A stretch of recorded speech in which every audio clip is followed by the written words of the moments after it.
अस्सलाम वालेकुम व्यूअर्स, मैं हूं शहजाद मुनीर। आप देख रहे हैं इनसाइड लर्निंग। आज की इस वीडियो में हम दो नंबर्स जो हमारे पास दो वैल्यूज़ गिवन है उनको हम कंपेयर करना सीखेंगे कि किस तरह से हम उनको कंपेयर करके उन पे कोई भी लॉजिकल टेस्ट जो है वो अप्लाई कर सकते हैं। ठीक है, लाइक हमारे पास जो है वो हम इफ़ का फंक्शन यूज़ करते हुए किस तरह से हम अपना डिज़ायर्ड आंसर जो है वो हम ले सकते हैं। ठीक है, अभी फॉर एग्जांपल आपके पास सिंपल मैं आपको इफ़ के अलावा मैं बताऊंगा कि अगर आप दो वैल्यूज़ हैं, लाइक आपके पास एक ये 85 की वैल्यू है। ठीक है, आप इन दोनों वैल्यूज़ को कंपेयर करना चाह रहे हैं, 85 और 75 को। ठीक है, लेट्स सपोज मैं कहता हूँ कि आपके पास ये वाला लॉजिकल टेस्ट है कि जो हमारा A2 है यानी 85 है वो ग्रेटर देन 75 है।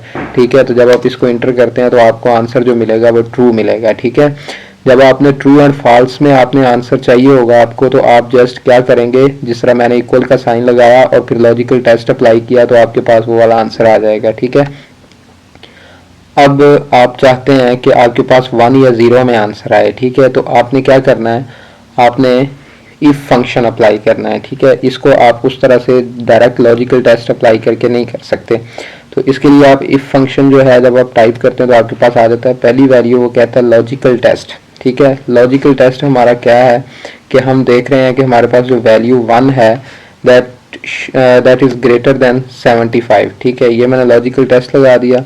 फिर आगे वो कहता है कि वैल्यू इफ ट्रू, यानी अगर हमारे पास ये जो लॉजिकल टेस्ट है ये ट्रू है तो हमारे पास जो रिटर्न में वैल्यू क्या आनी चाहिए, 1 आनी चाहिए। ठीक है, और अगर हमारे पास ये लॉजिकल टेस्ट जो है ये गलत है तो हमारे पास क्या वैल्यू आनी चाहिए, 0 आनी चाहिए। ठीक है, तो जब मैं इसको यहाँ पे करूँगा तो मेरे पास आप देख सकते हैं कि क्योंकि 85 ग्रेटर देन 75 है, लॉजिकल टेस्ट ट्रू हुआ तो हमारे पास जो रिटर्निंग वैल्यू है वो 1 आ गया। ठीक है, अब अगर आप कहते हैं कि कोई 1 0 की फॉर्म में ना आए, कुछ स्ट्रिंग की फॉर्म में आए, लाइक पास फेल की फॉर्म में कुछ लिखा हुआ हमें मिल जाए। ठीक है, तो इसमें भी आप उसी तरह करेंगे कि आपके पास जो इफ़ का फंक्शन है वो आपने अप्लाई करना है। ठीक है, इसमें आप यूं करेंगे कि आप लॉजिकल टेस्ट वो मांग रहा है तो आप लॉजिकल टेस्ट दें कि ये जो है ये ग्रेटर देन आपके पास 75 है। ठीक है, 85 इज ग्रेटर देन 75। अब आपने ये करना है कि जब भी आपने स्ट्रिंग देनी है ना तो आप उसको इन्वर्टेड कॉमास के अंदर लिखेंगे।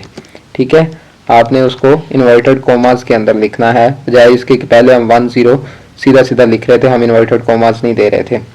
अब आपने क्या करना है, और उसके बाद अगर वैल्यू इफ फॉल्स, यानी अगर ये गलत होता है लॉजिकल टेस्ट जो हमने यहाँ पे लगाया हुआ है, तो फिर क्या आपके पास रिटर्निंग वैल्यू होगी, वो होगी आपके पास फेल। ठीक है, तो जब मैं इसको अब एंटर करता हूँ तो आप देख सकते हैं कि आपके पास जो लॉजिकल टेस्ट, चूंकि आपके पास A2 जो है वो ग्रेटर देन B2 है तो आपके पास यहाँ पे पास आ जाएगा। ठीक है, अब अगर आप चाहते हैं कि जो हमारा रिटर्निंग वैल्यू है वो अपर केस में हो, ठीक है, यहाँ पे हमारे पास ये लोअर केस में था, तो यहाँ पे मैं आपको ये एग्जांपल दूंगा कि नेस्टेड फंक्शन लगेगा, इफ के अंदर एक फंक्शन लगेगा अपर का।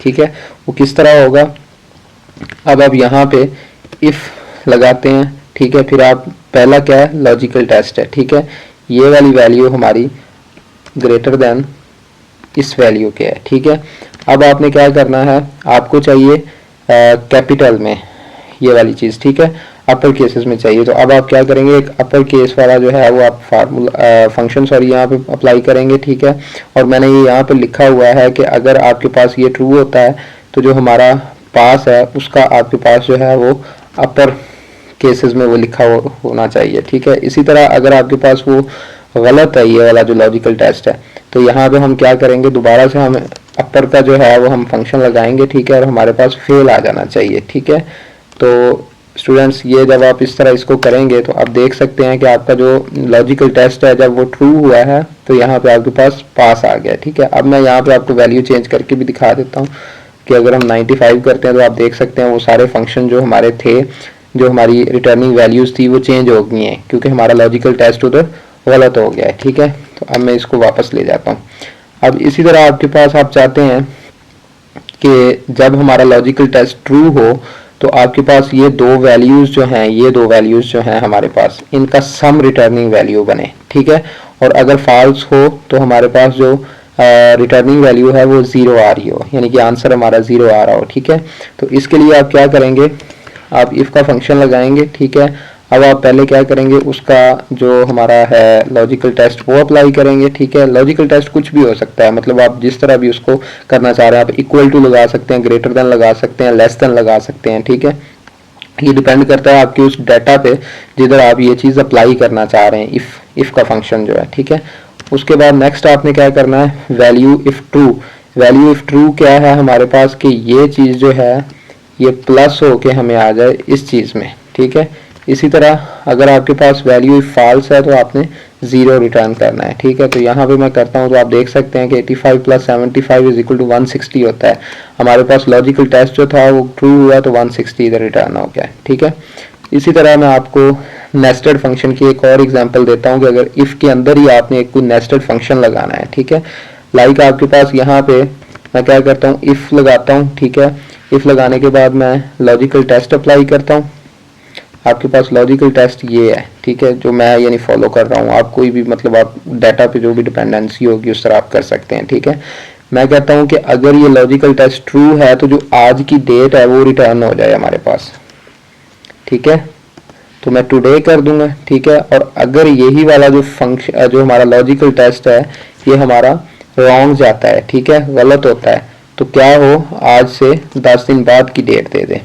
ठीक है, तो जो अभी मेरे पास जो डेट आ रही है वो मेरे पास है 25 ऑफ मार्च। ठीक है, तो मैं यहाँ पे यानी ये ट्रू हो रहा है ना, क्योंकि हमारा जो लॉजिकल टेस्ट है वो ट्रू एज पर वैल्यूज, तो यहाँ पे 25 मार्च ऑफ 2023 आना चाहिए। ठीक है, तो मैंने इंटर किया तो आप देख सकते हैं कि 25 ऑफ मार्च 2023 आ गया। तो स्टूडेंट्स ये डिफरेंट आपके पास डिजायर्ड आंसर्स हैं। अगर आप इनमें से कोई आंसर लेना चाह रहे हैं तो आप फार्मूलाज को जो इफ का यूज है उसको आप इस तरह से अप्लाई कर रहे होंगे। तो उम्मीद करता हूँ कि आपको ये चीज़ें जो हैं ये समझ आई होगी, मेरी वीडियो पसंद आई होगी। आप लाइक करें और शेयर करें और मेरे चैनल को सब्सक्राइब करें। Thank you.